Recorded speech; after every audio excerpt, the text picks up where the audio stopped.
প্রতিনিধি নৈহাটি পৌরসভার। কি দেখলেন, কি শুনলেন?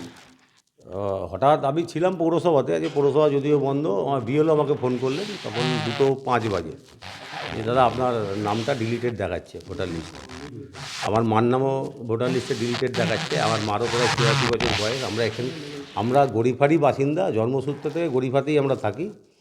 আমি আমার পিসিমা বাড়িতে থাকতাম, ওইখানেই আমরা প্রায় দীর্ঘ 40 বছরের ওপর থেকেছি। মাঝখানে 2001 সালে আমরা ভাড়া চলে গেছিলাম কিছু দিনের জন্য, সেই সময় 2002-এর ভোটার লিস্ট থেকেও নাম বাদ গেছিল।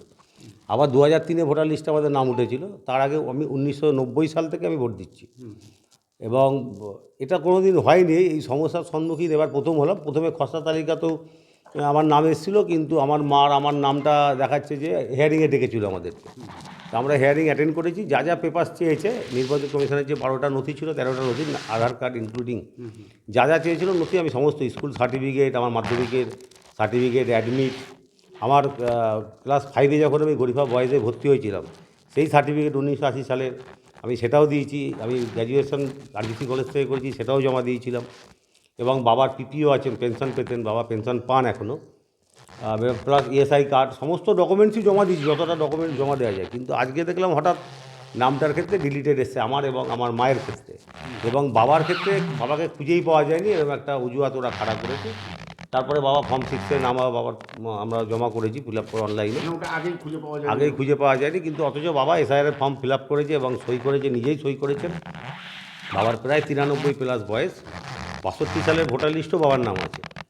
সুতরাং যারা এই নামটা এসছে, বাবার নাম এখন আমি দেখতে পাইনি, যেহেতু ফর্ম 6-এ করেছি, এসছে কিনা সেটা জানতে পারবো। এবং আজকে যারা এই প্রক্রিয়ার সাথে যুক্ত, মানে যারা নামটা বাদ দিচ্ছে আর কি, তাদের অনেকের জন্ম হয়নি যখন আমার বাবা ভোটাধিকার প্রয়োগ করেছে। তাকেও আজকে নাগরিকত্বের প্রমাণ দিতে হচ্ছে। জানি না কি মানে পরিস্থিতিতে দাঁড়াবো। এবং আমি জনপ্রতিনিধি হিসেবে বলছি না, মানে সাধারণ একজন নাগরিক হিসেবেও বলছি, ভারতবর্ষের নাগরিক হতে গেলে যা যা ডকুমেন্টস দরকার আমার প্রত্যেকটা বৈধ ডকুমেন্টসই আমার হাতে আছে।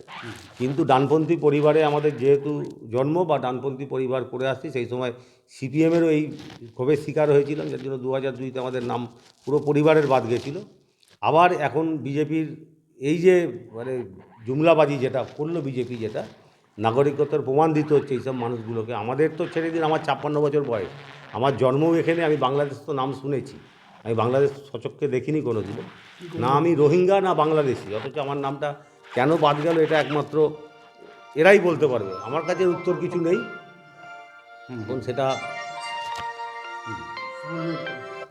এখন দল ডিসিশান নিচ্ছে, দল নিশ্চয়ই দেখবে। আমি এমএলএ এমপি সাহেবকেও জানিয়েছি, এমপি সাহেব নিজে ফোন করেছিলেন, অভিষেকের অফিস থেকেও ফোন করেছেন, ওনারাও যোগাযোগ করছেন এবং যা যা করণীয়। কতটা অস্বস্তির মধ্যে রয়েছে? অস্বস্তি তো শুধু